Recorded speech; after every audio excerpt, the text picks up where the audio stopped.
The London Top Show is sponsored by Khatabook in association with CoinSwitch Kuber.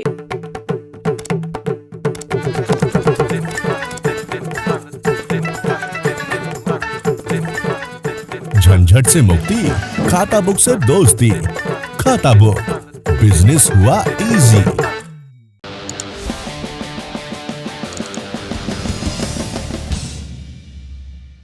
नमस्कार, सौरभ द्विवेदी नाम है हमारा और आप देखना शुरू कर चुके हैं लल्लन टॉप शो। कहां राम मंदिर को 2024 के लोकसभा चुनाव के पहले खबरों में होना था और कहां वो इसी बरस चर्चा का केंद्र बन गया, वो भी यूपी चुनाव से पहले। आप तक अयोध्या में बन रहे राम मंदिर की जमीन के मामले में कथित घोटाले की खबर पहुंच गई होगी।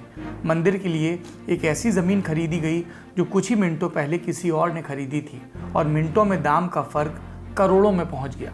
इस घटना को लेकर ट्रस्ट के अपने तर्क हैं, लेकिन क्या आम लोगों द्वारा दिए चंदे के पैसे से बन रहे मंदिर के मामले में ये तर्क अंतिम माने जा सकते हैं? क्या वाकई जमीन की कीमत में अंतर व्यवहारिक वजहों से आया और ये खबरें सनसनी फैलाने की साजिश भर हैं?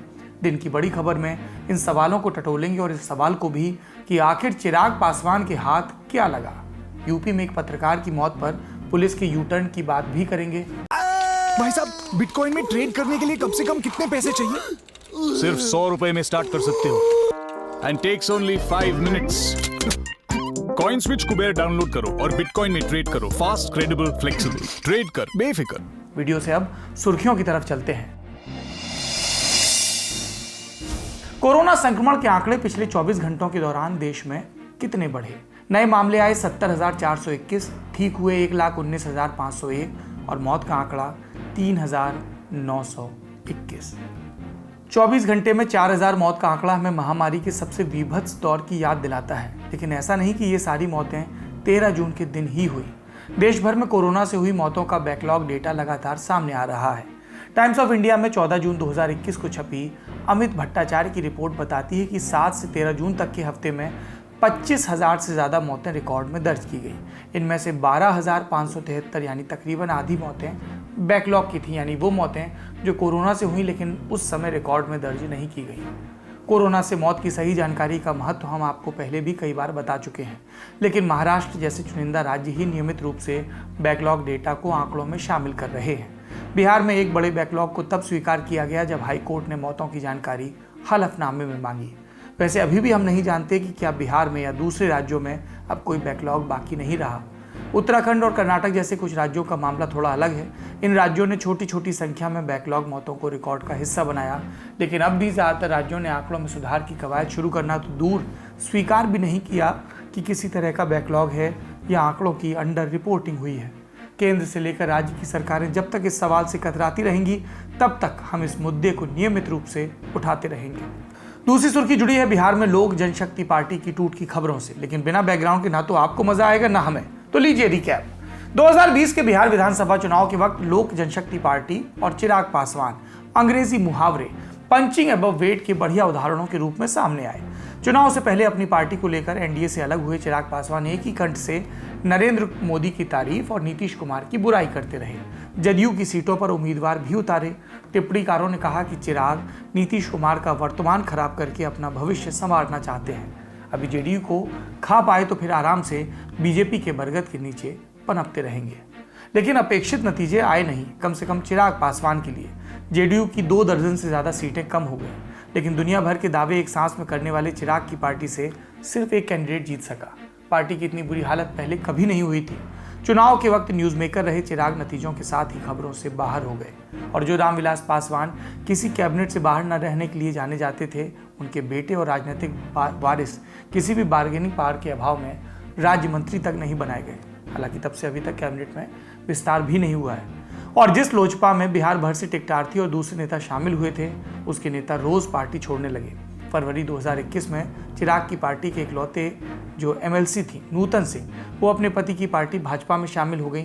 फिर अप्रैल का महीना आया तो लोजपा के इकलौते विधायक जो विधानसभा में थे राजकुमार सिंह मटिहानी सीट से, वो नीतीश कुमार की मौजूदगी में जेडीयू में शामिल हो गए और इसी के साथ नीतीश का सफाया करने चले चिराग की पार्टी बिहार विधानसभा से साफ हो गई। सब पूछने लगे चिराग के हाथ आखिर लगा क्या?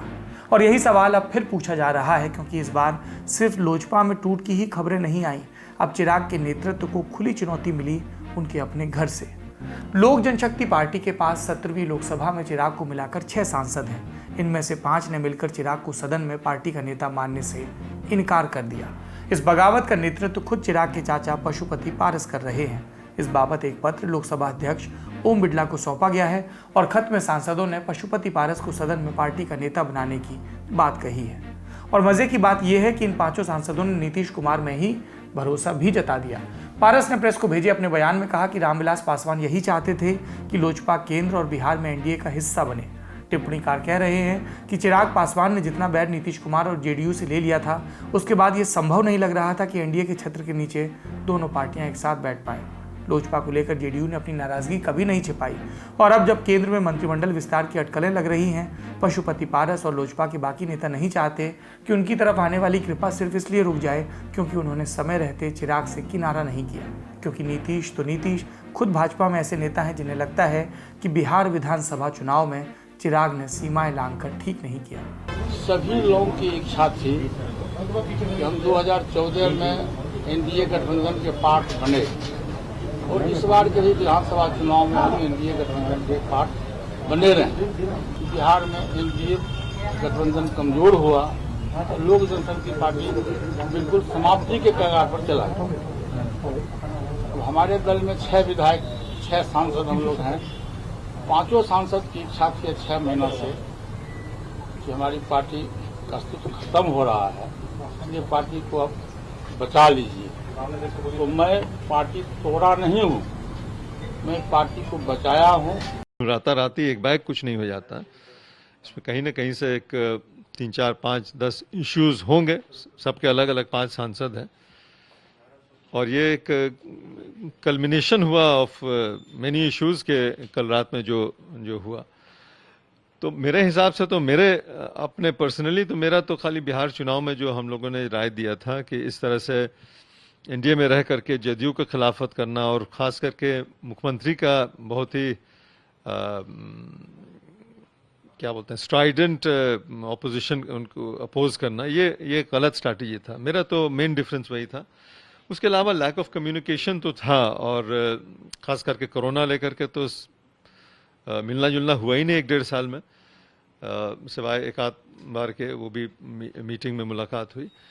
लेकिन लैक ऑफ कम्युनिकेशन जहाँ होता है तो नेता जो होते हैं उनको कुछ आप कह नहीं सकें, वो कुछ सुन नहीं सके तो बात जो है बढ़ती जाती है। और खिचड़ी पक रही थी काफी दिनों से, ऐसा आप कह रहे हैं कि कुछ ना कुछ अंदर पक रहा था जो पढ़ने में चिराग नब्ज पकड़ने में नाकामयाब रहे और उसी का नतीजा ये। सही बात है, लैक ऑफ कम्युनिकेशन का से मुराद यही है, मतलब यही है कि बहुत लोगों का अलग अलग शिकायत था। मेरी जो एक शिकायत थी वो यही थी कि बिहार इलेक्शन में स्ट्रैटेजी बिल्कुल रॉन्ग था, गलत था। उसको हम लोगों ने बहुत अपोज भी किया था। हमने लोगों की क्या शिकायत थी? आपने तो अपनी शिकायत बताई। और कि पर्सनल क्या होगी, लोग नहीं मिलते थे या कुछ लोग बोलते हैं कि हम लोग से बात नहीं होता, जो भी हो हम नहीं जानते, हमसे तो कोई कोई प्रॉब्लम नहीं। अगर ये काम दैवीय प्रेरणा से अपने आप हुआ होता तो नीतीश पोएटिक जस्टिस वाली बाइट दे पाते। लेकिन पटना पर नजर रखने वाले पत्रकारों ने सूत्रों के आधार पर दावा किया कि लोजपा दरअसल जेडीयू के एक ऑपरेशन का शिकार बनी है, जिसके लिए जेडीयू सांसद राजीव रंजन उर्फ लल्लन सिंह और बिहार विधानसभा उपाध्यक्ष महेश्वर हजारी दिल्ली में कैंप किए थे। दावा यह भी है कि इन दोनों नेताओं को भाजपा से भी समर्थन मिला था। वैसे जेडीयू ने ऐसे किसी भी ऑपरेशन की बात को सिरे से नकारा है।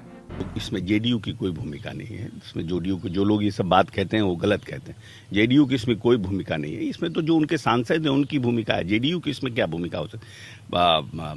मेंबर ऑफ लोकसभा के अध्यक्ष की भूमिका रहती है और जो वहाँ लोग हैं, इनके जो लोग थे 5 एमपी, उनकी भूमिका होगी। इसमें जेडीयू की कोई भूमिका नहीं। जेडीयू को ही नहीं नाराज डैमेज किया, ये तो पूरा एनडीए को नकारात्मक राजनीति किया ना उन्होंने। चुनाव जीतने के लिए नहीं लड़ रहे थे, वो चुनाव दूसरों को हराने के लिए। सच जो भी हो, इस पूरे प्रकरण से ये साफ हो गया कि लोजपा नेता चिराग के दुस्साहस पर सत्ता में भागीदारी को तरजीह देते हैं। तीसरी सुर्खी बिहार के बगल के राज्य यूपी से एक निजी समाचार चैनल से जुड़े पत्रकार सुलभ श्रीवास्तव की रहस्यमयी परिस्थितियों में मौत हो गई। सुलभ प्रतापगढ़ के रहने वाले थे। 13 जून को जिले के कटरा इलाके में एक ईंट के भट्टे के पास उनका शव मिला। 12 जून को ही सुलभ ने एडीजी यानी पुलिस के अधिकारी प्रयागराज के उनको खत लिखकर शराब माफिया से अपनी जान का खतरा बताया था। सुलभ ने शराब माफिया पर कई खबरें प्रकाशित की थी। प्रतापगढ़ पुलिस ने शुरुआत में कहा कि उनकी मौत एक एक्सीडेंट है। प्रतापगढ़ की पुलिस का ये बयान सुनिए। दिनांक 13/6/2021 को रात्रि 10 और 11 बजे के बीच सुलभ श्रीवास्तव एबीपी न्यूज के सम्मानित पत्रकार हैं। वह लालगंज से मीडिया कवरेज कर प्रतापगढ़ की ओर वापस आ रहे थे। कटरा चौराहे के पास में स्थित ईंट के भट्ठे के पास मोटरसाइकिल से गिरकर घायल हो गए थे। वहां पर मौजूद मजदूरों द्वारा उन्हें उठाकर किनारे किया गया और उनके मोबाइल फोन में मौजूद कांटेक्ट लिस्ट के आधार पर संबंधित को सूचित करते हुए एम्बुलेंस को भी बुलवाया गया था और एम्बुलेंस से वह डिस्ट्रिक्ट हॉस्पिटल पहुंचे, जहां डॉक्टरों द्वारा उन्हें मृत घोषित कर दिया गया था। उसके पश्चात स्थानीय पुलिस टीम एवं मैं एवं सीओ सिटी द्वारा घटनास्थल का निरीक्षण किया गया। प्रथम दृष्टया यह पाया गया कि वह मोटरसाइकिल से अकेले आ रहे थे और सड़क के किनारे मौजूद खंभा और हैंडपंप जिससे टकराकर मृत्यु होना पाया गया है। घटना के संबंध में अन्य विभिन्न पहलुओं के बारे में गहराई से जांच की जा रही है और अन्य विधिक कार्रवाई प्रचलित है। लेकिन 14 जून को जब कुछ ऐसी बातें सामने आई जिनसे हैंडपंप से टकराने वाली थ्योरी पर सवाल उठे, मिसालन ये सवाल कि अगर ये हादसा ही था तो सुलभ के कपड़े कैसे खुल गए, और उसके बाद सोशल मीडिया पर दैनिक भास्कर अखबार का वो ग्राफिक भी वायरल होने लगा जिसमें बताया गया किस तरह से प्रतापगढ़ में कोई भी पुलिस अधीक्षक ज़्यादा टिक नहीं पाता। अखबार के मुताबिक 30 साल में 67 पुलिस अधीक्षक जिले में तैनात हुए और पिछले 6 महीनों के भीतर 3 आईपीएस अधिकारी छुट्टी पर चले गए। प्रतापगढ़ में नकली शराब का धंधा कितने बड़े पैमाने पर होता है, ये यूपी में एक ओपन सीक्रेट है। इस साल अप्रैल के पहले हफ्ते में प्रतापगढ़ में 7 लोगों की जान नकली शराब पीने से हुई। इसके बाद पुलिस ने शराब की एक फैक्ट्री जब्त की थी। पुलिस पर कार्रवाई का दबाव पड़ा तो जब्ती छापे से आगे जाकर जांच हुई, जिसमें एएसपी रैंक तक के पुलिस वाले शराब माफिया से मिले पाए गए। इन्हें सस्पेंड भी किया गया और इसी कवायद के बीच कुख्यात शराब माफिया संजय सिंह उर्फ गुड्डू सिंह ने सरेंडर किया। इसीलिए जल्दबाजी में सुलभ की मृत्यु को हादसा बताना पुलिस को उल्टा पड़ गया। प्रतापगढ़ से भाजपा के सांसद संगम लाल गुप्त ने मुख्यमंत्री योगी आदित्यनाथ को खत लिखकर मांग की कि पत्रकार की मृत्यु के मामले में जांच हो, परिवार का पुनर्वास हो। अपने खत में सांसद ने हत्या के बाद हादसे की शक्ल देने वाली बात का जिक्र भी किया और अब खबर है कि पुलिस ने मामले में अज्ञात के खिलाफ हत्या का मामला दर्ज कर लिया है। पुलिस में दर्ज अपनी शिकायत में पत्रकार की पत्नी रेणुका श्रीवास्तव ने कहा उन्हें 3 दिनों से धमकी मिल रही थी। 13 जून को असलहे की फैक्ट्री की खबर को कवर करने गए थे। जब खबर मिली कि हादसा हुआ तब वो घटनास्थल पर पहुंची, जहां उन्हें अपने पति के हुलिये से लगा कि उन्हें पहले मारा गया और फिर हादसे का रूप दिया गया। अब ये तय है कि योगी आदित्यनाथ सरकार से एक बार फिर कानून व्यवस्था को लेकर प्रश्न किए जाएंगे। चौथी सुर्खी जुड़ी है महाराष्ट्र से। ये भी राजनीतिक सुर्खी है। महाराष्ट्र में कांग्रेस के अध्यक्ष हैं नाना पटोले, पहले स्पीकर थे। उन्होंने कहा कि कांग्रेस सूबे में विधानसभा चुनाव अकेले लड़ेगी। अगर हाईकमान कहे तो मैं सीएम फेस बनने को तैयार हूं। अब मजे की बात यह है कि महाराष्ट्र में विधानसभा चुनाव होंगे 2024 में। तो नाना पटोले ने यह बयान क्यों दिया? दरअसल बीते हफ्ते महाराष्ट्र के सीएम उद्धव ठाकरे दिल्ली आकर पीएम नरेंद्र मोदी से मिले। पीएम सीएम की इस बैठक ने एक बज़ पैदा किया। फिर संजय राउत का बयान आया कि मोदी नंबर 1 लीडर हैं। फिर ये खबर आई कि एनसीपी सुप्रीमो शरद पवार प्रशांत किशोर से मिले। तो महाअघाड़ी सरकार के 2 घटक शिवसेना और एनसीपी अपने बयानों और बैठकों से खबर बना चुके थे और दबाव भी। नाना पटोले का बयान इसी बैकग्राउंड में देखने पर लगता है कि वो भी बाकी 2 पार्टियों की तरह सरकार में तो बने रहना चाहते हैं, लेकिन अपने सहयोगियों को पूरी तरह सहज नहीं होने देना चाहते। महाराष्ट्र इधर कुछ दिनों से लगातार खबरों में है। क्या कुछ बड़ा होने वाला है? सवाल के 2 जवाब हैं। एक थ्योरी में जो आप इस हफ्ते के नेता नगरी शो में भी देख सकते हैं, और दूसरा प्रैक्टिकल कि जो आएगा नजर आएगा। आखिरी सुर्खी सुशांत सिंह राजपूत से जुड़ी है। उनकी मौत को 1 बरस पूरा हो गया। पहले कहा गया आत्महत्या है, लेकिन फिर इस मामले ने वो तूल पकड़ा कि 3 महीने खबरों से बाहर नहीं हुआ। पहले बॉलीवुड में मौकों और दबाव की बात हुई, फिर हत्या का आरोप लगा। उनकी दोस्त रिया चक्रवर्ती एक लंबे मीडिया और पब्लिक ट्रायल से गुजरी। मुद्दा बिहार चुनाव में भी उछला और मुंबई में भी इसको लेकर विरोध प्रदर्शन हुए। बिहार चुनाव में भी ये मुद्दा उछला और मुंबई में हुई घटना को लेकर पटना में मुकदमा भी दर्ज हुआ। मुंबई और बिहार पुलिस के साथ साथ इस मामले में आर्थिक अपराध की जांच के लिए ईडी आई, और जब बात ड्रग्स की होने लगी तो नारकोटिक्स ब्यूरो भी। चूंकि सुप्रीम कोर्ट का आदेश था तो मामला एक तीसरी केंद्रीय जांच एजेंसी सीबीआई के पास गया। इस मामले में कोई भी जांच एजेंसी ठोस कारणों का पता अभी तक नहीं लगा पाई है और न ही किसी आरोपी पर मुकदमा चलाने लायक साक्ष्य मिले हैं। सीबीआई का कहना है मामला अभी ओपन है, यानी एजेंसी अपना काम कर रही है, वक्त आने पर नतीजा बताएगी। अब चलते हैं दिन की बड़ी खबर की तरफ। घर का दरवाजा खटखटा कर किसी ने राम मंदिर के लिए चंदा मांगा हो और नहीं मिला हो, ऐसा कम ही हुआ होगा। देश भर में 4 करोड़ लोगों ने 10-10 रुपए दिए। 4 करोड़ से कुछ कम ने 100-100 रुपए, बाकी ने 1000, 10,000 या लाखों में चंदा दिया। सारा मिलाकर मार्च 2021 तक 3200 करोड़ रुपए हुआ। इतनी बड़ी रकम इकट्ठा हुई आस्था के नाम पर। अयोध्या में भव्य राम मंदिर चाहने वालों ने चंदा दिया और इस भरोसे के साथ दिया कि पैसे का इस्तेमाल ईमानदारी से राम मंदिर के लिए ही होगा। और अब उसी चंदे में से करोड़ों की हेरफेर के आरोप लग रहे हैं। विपक्षी पार्टियों ने चंदा चोर वाले नारे बुलंद करना शुरू कर दिया। आज लखनऊ में मुख्यमंत्री आवास के बाहर कांग्रेस की महिला विंग की सदस्यों ने प्रदर्शन किया। चंदा चोर, गद्दी चोरों के नारे लगाए। और भी राजनीतिक पार्टियों ने चंदे में गड़बड़ी के नाम पर यूपी की योगी आदित्यनाथ सरकार और केंद्र की नरेंद्र मोदी सरकार को घेरने की कोशिश की, जबकि राम जन्मभूमि ट्रस्ट की तरफ से कहा जा रहा है कि चंदे में कोई गड़बड़ी नहीं है। जैसे गांधी की हत्या के आरोप लगे थे, वैसे ही चंदे में गड़बड़ी के आरोप लग रहे हैं। तो जमीन खरीद के नाम पर चंदे में घोटाला हुआ है या नहीं, तथ्यों के आधार पर हम दोनों पक्षों को समझने की कोशिश करते हैं। उत्तर प्रदेश में पूर्व मंत्री और समाजवादी पार्टी के नेता पवन पांडे, इन्होंने 13 जून यानी कल कुछ दस्तावेजों के साथ अयोध्या में प्रेस कॉन्फ्रेंस की। ऐसी ही एक प्रेस कॉन्फ्रेंस आम आदमी पार्टी के यूपी प्रभारी और सांसद संजय सिंह ने लखनऊ में की।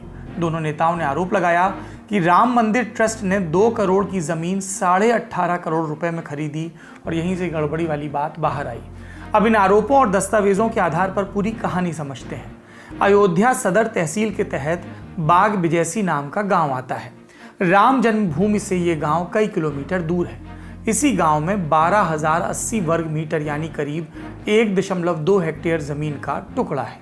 18 मार्च 2021 तक ये जमीन कुसुम पाठक और हरीश पाठक के नाम पर थी। हरीश और कुसुम पति पत्नी हैं। हरीश पाठक को लोग बाबा हरिदास के नाम से भी जानते हैं। ये इनकी पुश्तैनी जमीन नहीं है, कुछ साल पहले इन्होंने इसे खरीदा था। स्थानीय पत्रकारों का दावा है कि पहले जमीन वक्फ बोर्ड की थी।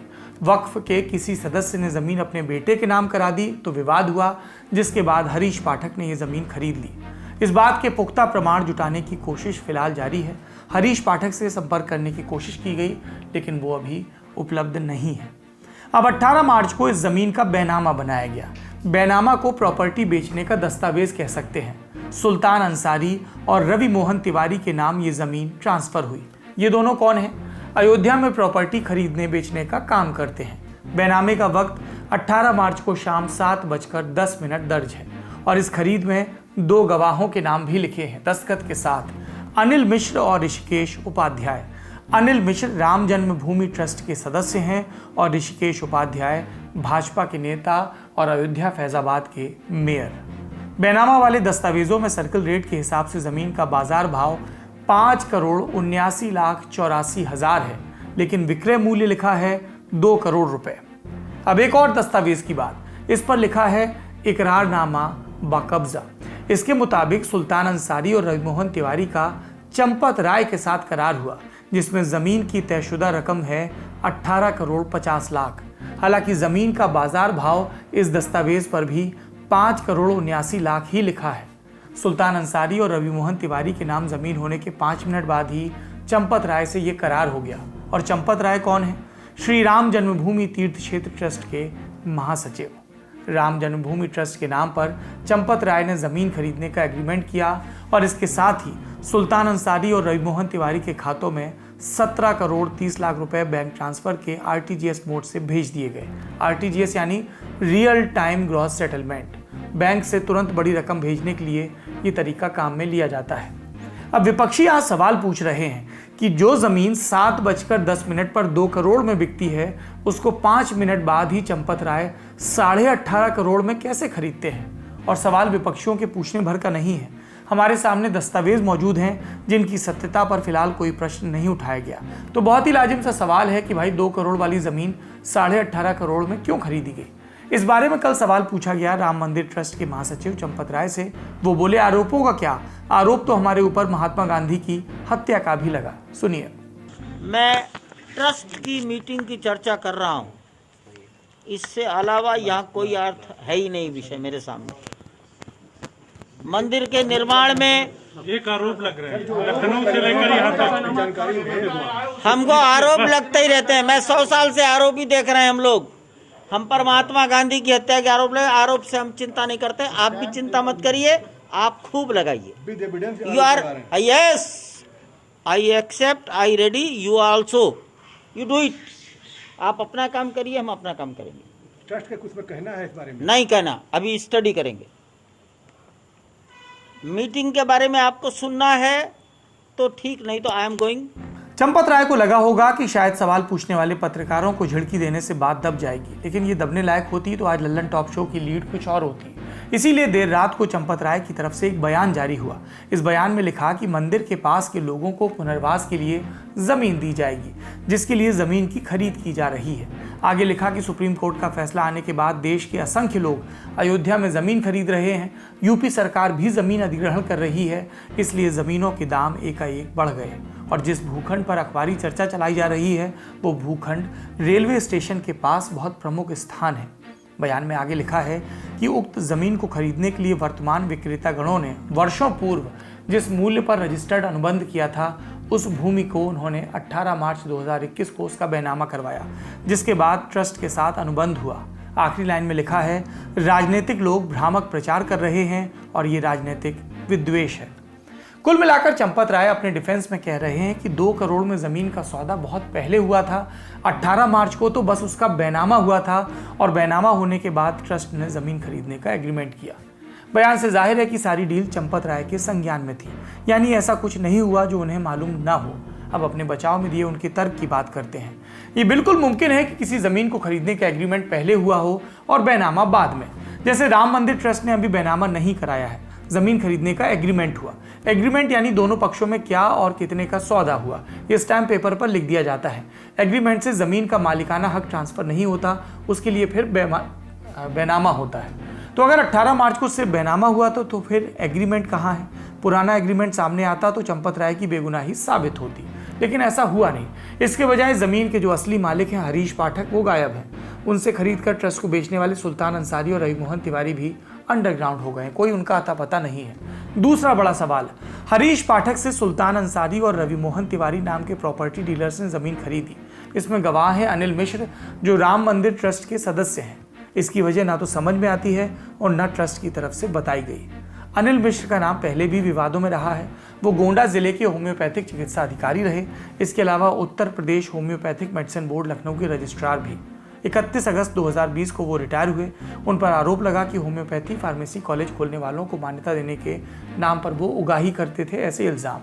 नीतीश कुमार पांडे नाम के गाजीपुर के पत्रकार ने अनिल मिश्र के खिलाफ मुख्यमंत्री से लेकर प्रधानमंत्री तक को चिट्ठी लिखी थी। एक अखबारी रिपोर्ट के मुताबिक अनिल मिश्र आरएसएस के प्रांत कहरवा रहे हैं। अनिल मिश्र के साथ बैनामा वाली गवाही में दूसरा नाम है ऋषिकेश उपाध्याय का। अयोध्या में हैं, बीजेपी के मेयर हैं, एक कॉलेज भी चलाते हैं, संघ के भी करीबी हैं। 2 करोड़ की जमीन 18 करोड़ में खरीदने का मजबूत तर्क इनके पास भी नहीं है। कह रहे हैं कि झूठे आरोप लगाए जा रहे हैं। सुनिए।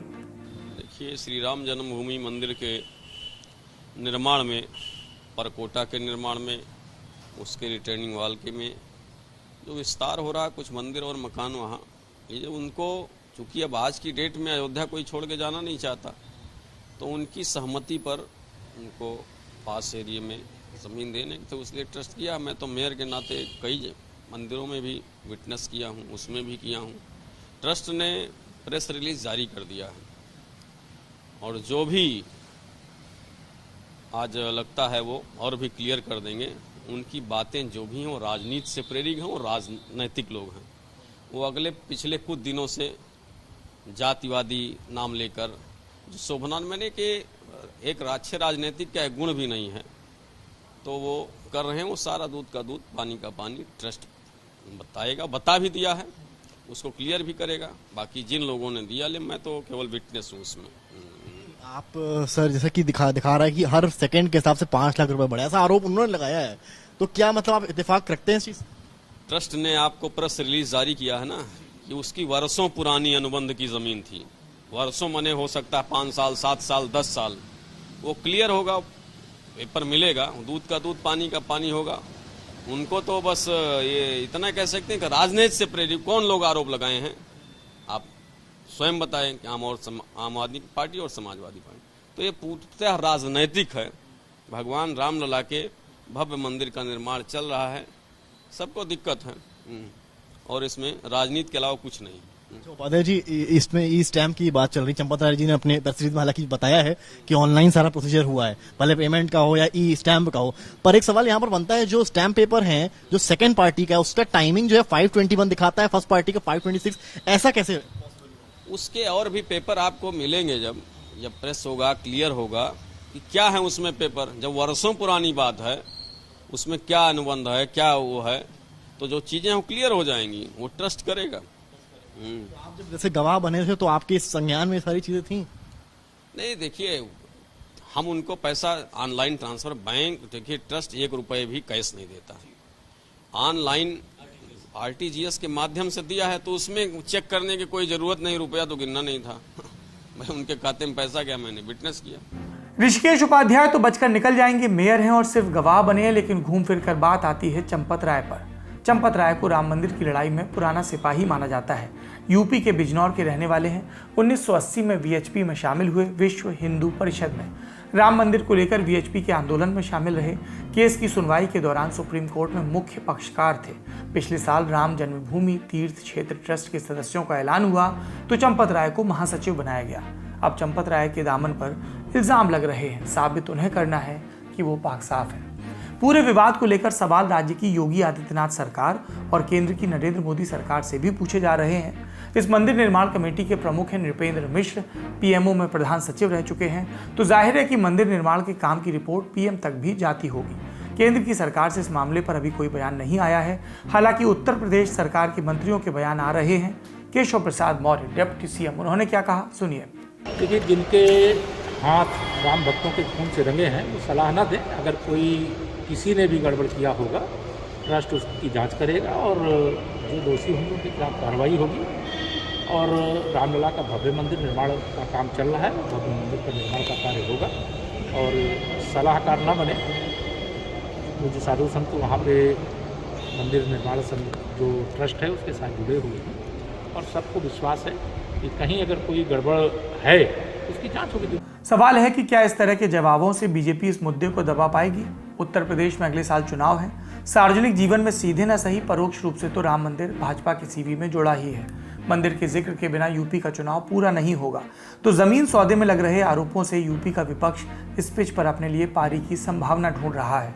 समाजवादी पार्टी के अलावा यूपी में अपनी संभावना देख रही आम आदमी पार्टी भी इस मुद्दे का पूरा दोहन करने में लगी है। लेकिन क्या ये दो पार्टियां बाकी अपने आरोप सिद्ध कर पाएंगी?